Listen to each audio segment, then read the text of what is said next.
Let's ruin the bank's favorite trap. They've convinced you that you need good credit. So you need a credit card, a phone plan, a personal loan, or to build your score. But here's the truth that no bank, no lender, no expert credit wants you to hear. In Australia, there's no such thing as good credit. The default is that you're good. You only get bad credit by not paying your bills. That's it.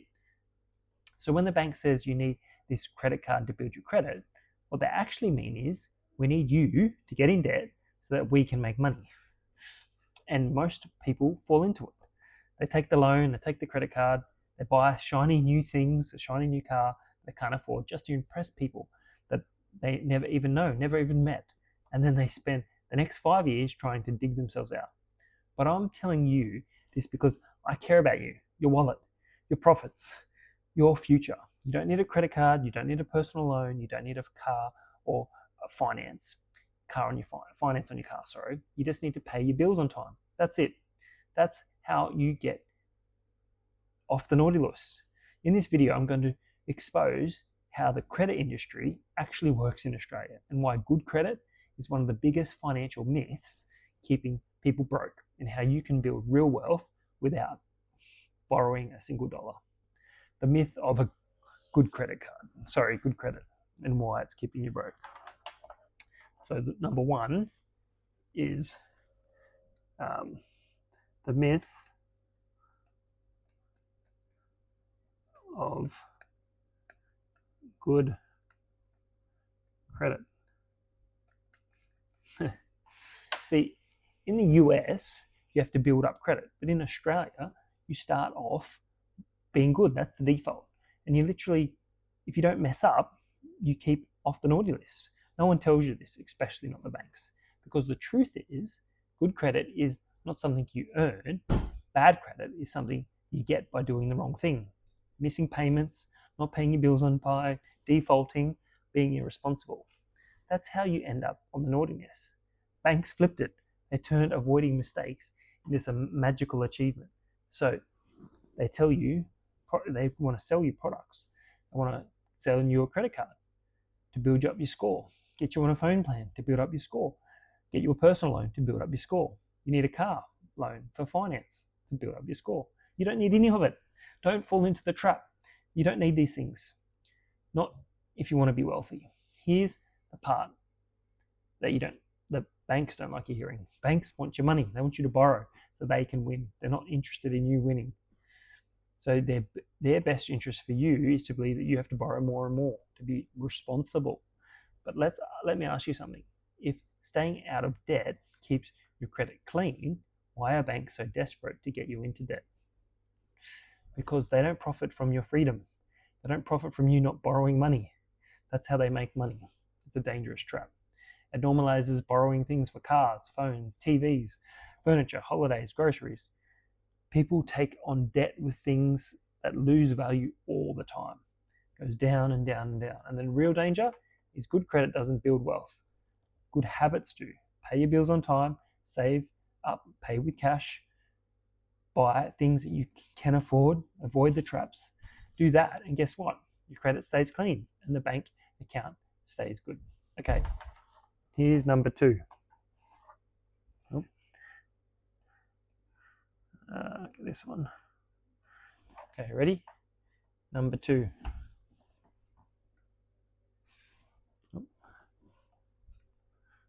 The car loan trap. Who's ever said, I want a new car? But guess what? Every car feels the same after you drive it for a couple of months. You get used to it. The trap is that you're trying to impress people that you don't know, you've never met, and you never ever see. The fastest way to stay broke in Australia is to finance a car. I know. People say, but it's only $180 a week. It's only $97 a week.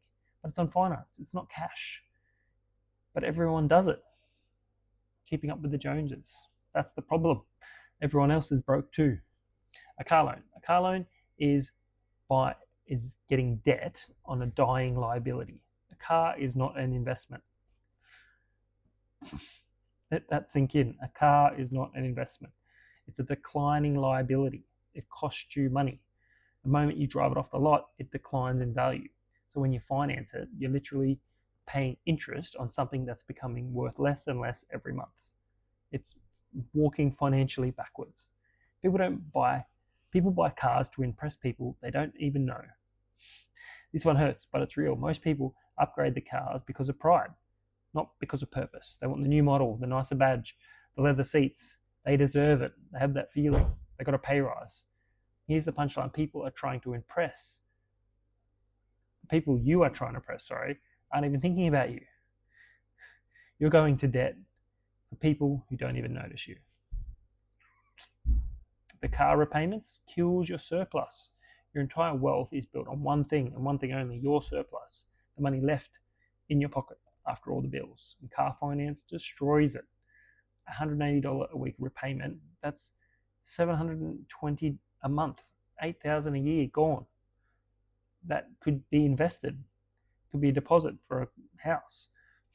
That's your freedom right there, all tied up in a vehicle, losing value week after week, month after month. But I want a reliable, good car. Then buy a reliable car with cash. Save up for it. It doesn't have to be brand spanking new. It doesn't have to be impressive. It just has to work. The goal is it needs to be, doesn't have to be the nicest car out there. It just has to be nice. The goal is that you want to be in a strong financial position. The rule of thumb is a car shouldn't cost more than 30% of your annual income. Otherwise, you're just wasting money. A car steals your future, not just your money. Here's the deeper truth: a finance car isn't just a payment, it's a priority. That repayment decides where your money goes, what opportunities you can take, how fast you can invest, how quickly you can build wealth. You think you're buying a car, but really you're buying a delay in your wealth, a delay in your freedom, a delay in the life God actually called you to. You're not paying for a car, you're paying for the privilege of staying broke for the next 5 years. Okay. Number 3.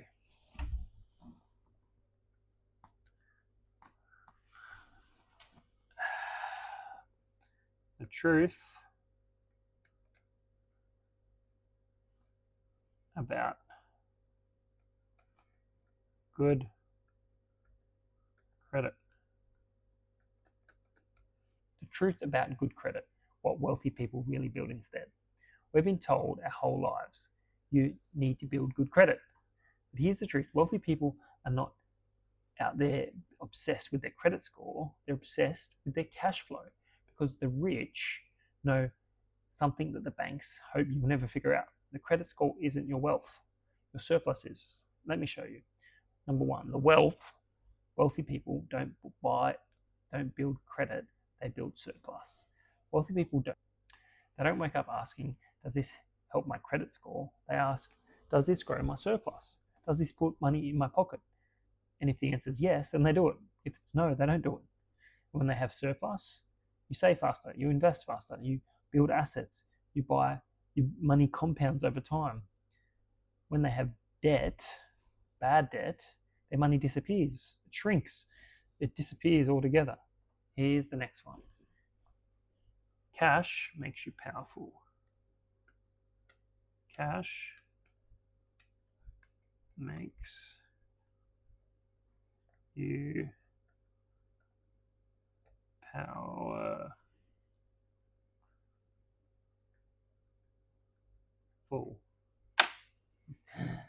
Let me leave this with you. When you have no debt, no credit card, no balance on your credit card, no car loan, no buy now, pay later, and no bank hanging over your head, you become dangerous in a good way.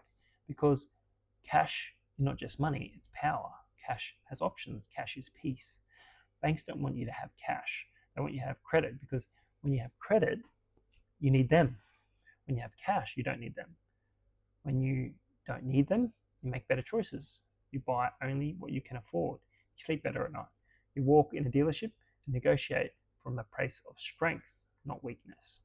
And here's the real kicker: but Simon, everyone has debt. Yeah, maybe, and that's the problem. The wealthiest people I know, they use debt, good debt. They don't rely on debt to put them in a hole. They pay cash for things, they stay liquid, they avoid stupid purchases, and they make decisions on purchasing assets and not liabilities. Assets, what's an asset? Something that puts money in your pocket. Live for cash flow. So when you live for cash flow, you live for freedom. Because debt looks normal, that's why you shouldn't do it. Okay, and finishing up, don't fall for the credit trap. So here's the truth, plain and simple. You don't need a credit card to build good credit.